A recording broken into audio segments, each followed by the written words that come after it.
Hello, welcome to my latest video, second one of the day. I'm going to do something slightly different this time, as you can see. I'm going to use paper instead of canvas, just to see what happens. I've used paper in the past, but it's not very often I use it. I tend to use canvas, and there's my palette. Bit of a mess, as you can see. And that's the paper I'm using. It's actually watercolour, and it's about 15 by 13 inches. It's strange size. And so you see I've had a haircut for a change. So yeah, I thought I'd give it a try. Yeah, I prefer using canvas because paper I find with acrylics that it behaves slightly differently on paper. Um, yeah, we'll just start with a horizon.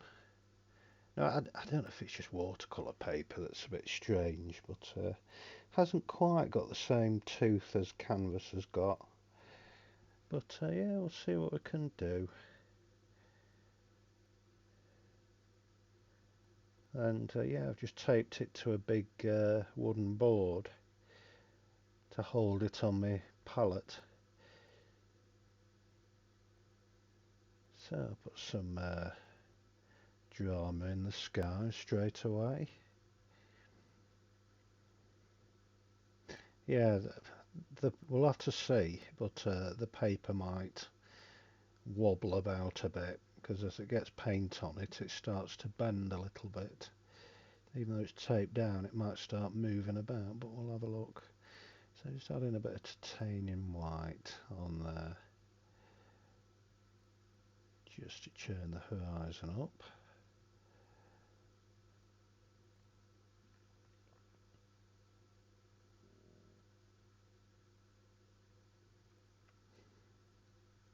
Ought to get some proper acrylic paper rather than watercolour, but yeah, it's as long as it's white and it's flat, it does me, and it's paper shaped.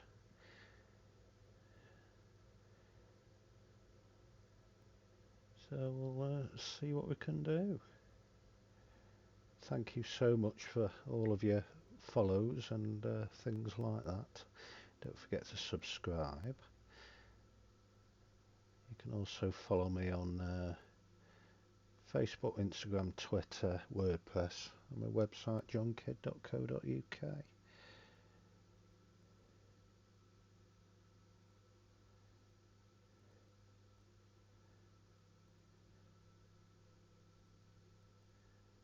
Yeah, so far so good. The board is wobbling about quite a bit, so I do apologise.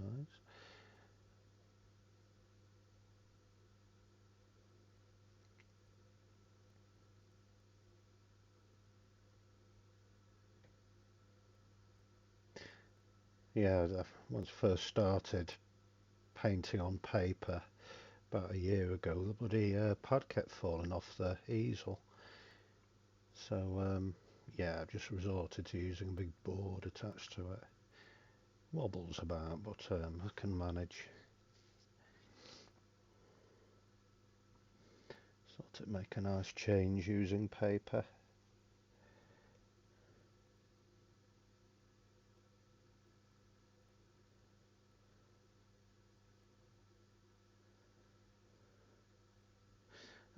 Earlier on,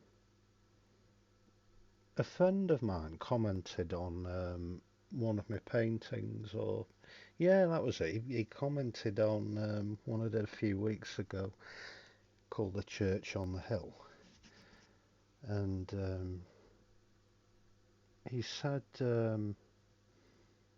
that he's got this poem, and I read the poem, and it was an amazing poem. It was the Poppy Fields, I suppose it were called, and I immediately thought it was Siegfried Sassoon and Rupert Brooke and all of those people.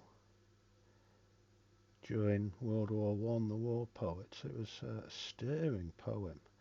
My hair stood on end, and I asked him, um, is it one of the war poets? And he said, no, it's mine. I did it last night. And it was, God, it was an impressive poem, and my hair stood on end when I read it. The mark of an exceptional poet. And yeah, he's written another poem actually about another painting that I did a while ago, and it was one of my big birds in the sky. And yeah, it's another stirring poem. So he really is an exceptional poet. He doesn't realise he is. I suppose it's like all artists. But yeah, my very good friend Harry, I was in mountain rescue with him a few years ago, and he's served in the military, he's been a firefighter, he's done all sorts of stuff, and yeah, he's got poetry, another string to his bow. Incredible bloke. He's got a really big heart. When he was in the team, because he was a firefighter and everything else, he did a lot of the training, and he was brilliant at training. He was a great teacher, taught me a lot, and yeah, he's one of the nicest blokes you could possibly meet. But yeah, I look forward to seeing more of his poetry. Yeah, he's a talented bloke. A few years ago, when I was still in mountain rescue team, he went off to um, it was either Kabul or Kandahar in Afghanistan. It was one of them. It began with K, and he was on the airfield providing fire support for the jets and stuff like that for the military. And he knew I liked wearing shamags, and but I'd never had a genuine one before. And he went to the trouble of getting hold of them on Kandahar or Kabul market or whatever. He got a load for me and shipped them over. He never wanted anything for them. But yeah, never forget his generosity. I still have them, still wear them. Yeah, yeah. Excuse the paper moving about quite a bit. But yeah, he's such he's done so much stuff in his life, but he's that humble. He really is.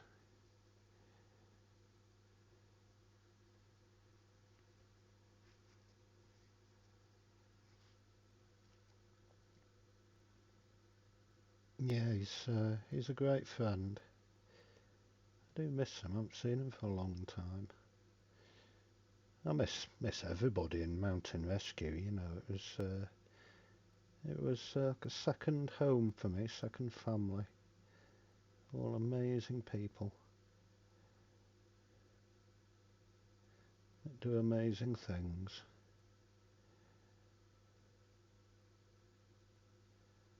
Yeah, it's not looking too bad. Still, it's not the same as using canvas. I prefer canvas. I don't know if canvas soaks the paint up better or it flows better. I don't know. I don't know. There'll be an expert somewhere who knows. So yeah, it's sort of had a bit of yellow to that sky. Yeah, I'm working quite cautiously and tentatively, even though I've got my headphones on, listening to music, with me using paper, not being quite as brave as I could be. So the danger is when we're using a medium I haven't used for a long time, like paper, might end up being one big muddy mess. A bit more Payne's grey in that sky.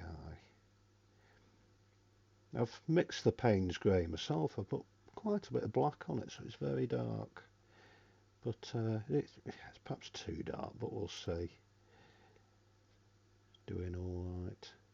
Those rocks on the right hand side of that horizon look interesting. Jagged rocks.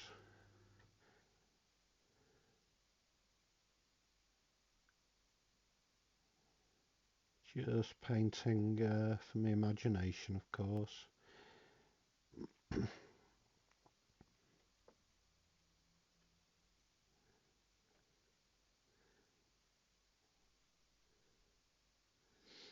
Not looking too bad at the moment.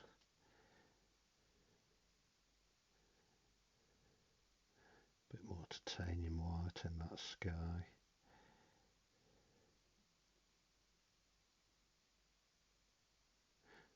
Yeah, looks like smoke. Like a more fire or something like that.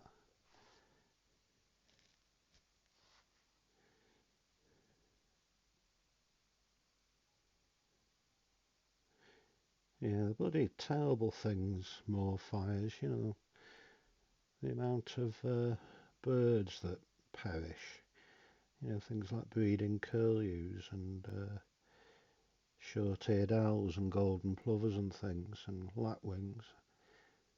It must decimate populations, you know, the breeding. Yeah, the adults can fly off, but it's the nests that are in the path of the fires. Fortunately, let's find some wood to touch. It's been all right. I think I haven't heard anything serious this year.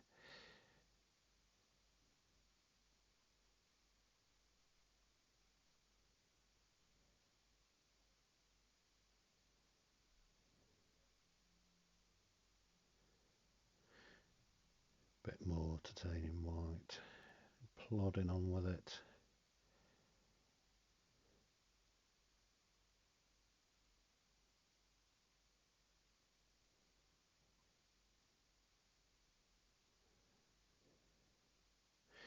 See where, well, I can see. I don't know if the camera's picked it up, but you see where the paper's starting to bend and move about as it gets wet. But it hasn't fallen off. That's the important thing. Nothing worse than it bloody falls off the easel. Really need a new easel. This one served me well.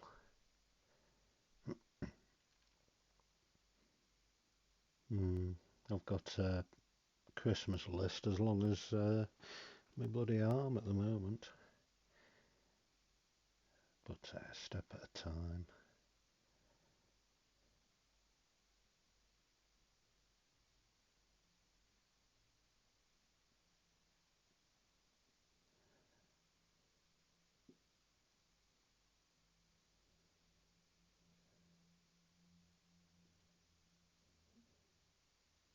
Yeah, some bloody good times in mountain rescue.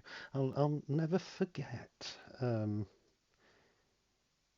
know, there's amazing people we met. You know, not just in the team but everywhere. And I remember fundraising once at Chatsworth House at Chatsworth Country Fair, and you know, you do the fundraising and you'd be on call as well. So you know, you'd be there all weekend, and you'd perhaps get called out maybe a couple of times a day, you know, in the summer holidays. And yeah, this one occasion I was absolutely exhausted, and there was, you know, hooray Henrys everywhere, you know, with all the tweed nonsense that they wear, and Sherlock Holmes deerstalker hats and bloody everything else. And you know, there's this one bloke. We were manning one of the gates, so basically we'd fundraise on one of the gates, and sell programs, which we always got a percentage to the team. And there was one bloke, he'd parked up his 80 grand Range Rover, and he was coming along with all the tweed stuff. He had a walking stick, and yeah, it looked like a bit of a ponce. And sometimes you'd say something, you get bloody ignored by him. And yeah, this one particular bloke, um, he had a very expensive cigar he was smoking. And as he passed, I went, "Oh, that smells nice, that does." Not expecting a reaction, not because, he wouldn't give the likes of me a second glance. Or so I thought. He turned and looked at me. Didn't say a word. He reached in his pocket, his shirt pocket, pulled out, his really big, expensive, long cigar. Shudder to think how much it cost, and he just presented it me. And I backed off, went, "No, no, no, I can't possibly take that. No, no, no." And he insisted. He said, "No, take it." And I was nearly overcome with emotion because we were that exhausted. And to have such a nice gesture like that, a huge act of kindness. He was minted, this bloke, obviously. I probably had millions of cigars. But, that cigar was, I mean, probably the same cost as my car, that bloody cigar he gave me. Or a set of tyres, perhaps. But, yeah, it was a huge moment for me. Never forget it. And that was, oh God, it must be getting on for 10 years ago. Must be. And yeah, I'll never see him again. Yeah, what a guy. But with me being a team member dressed in all the stuff, I didn't want to stand there and smoke it. So I went and hid behind a big tree, well out of the way of anybody, so no one could see me smoking it. And yeah, just had me break and spent best part of an hour smoking this wonderful cigar and watching the red arrows at the same time. I'll never forget it. It was the nicest cigar I've ever had in my life.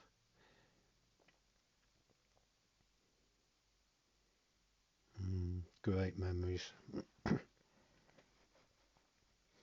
Yeah, oh, when we were fundraising, I don't know if you've ever been to Chatsworth Country Fair, but there's bloody marquees everywhere, as far as the eye can see, with guy ropes and all that business. And we had our tent set up in the middle of it all, for fundraising and all that business. And there's a little bit of a base for us.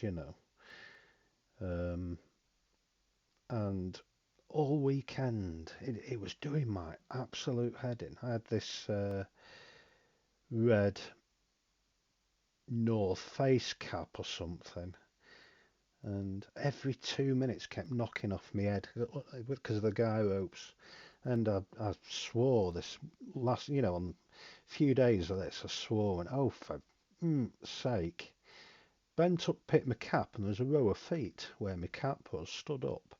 The row of feet was Mary Berry, um, Alan Titchmarsh, and the Duke of Devonshire, all stood there looking at me. And me swearing, everything, oh God. And I kind of did a funny, a bit of a bow. I do beg your pardon, Your Grace, and scootled off.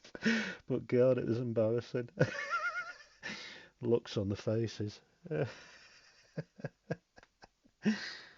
Yeah, I don't know.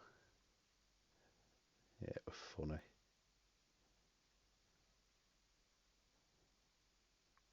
Yeah, me bringing the team into disrepute. God. Yeah, it's looking promising. This a little promising. It's getting there. It's not perfect at all, but yeah, just lifting a hair off.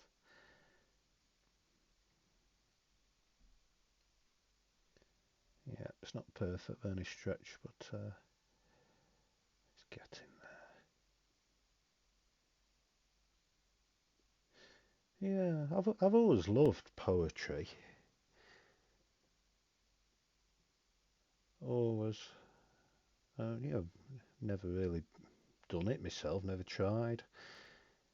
I think I can do some poems, like Mary had a little lamb, and she tied it to a pylon. 1,000 volts went up its wall and turned into nylon. That's about the limit. I do believe we are done. I think we have got a painting. Yeah, so thank you so much for watching, and don't forget to subscribe. I will see you next time. Bye bye.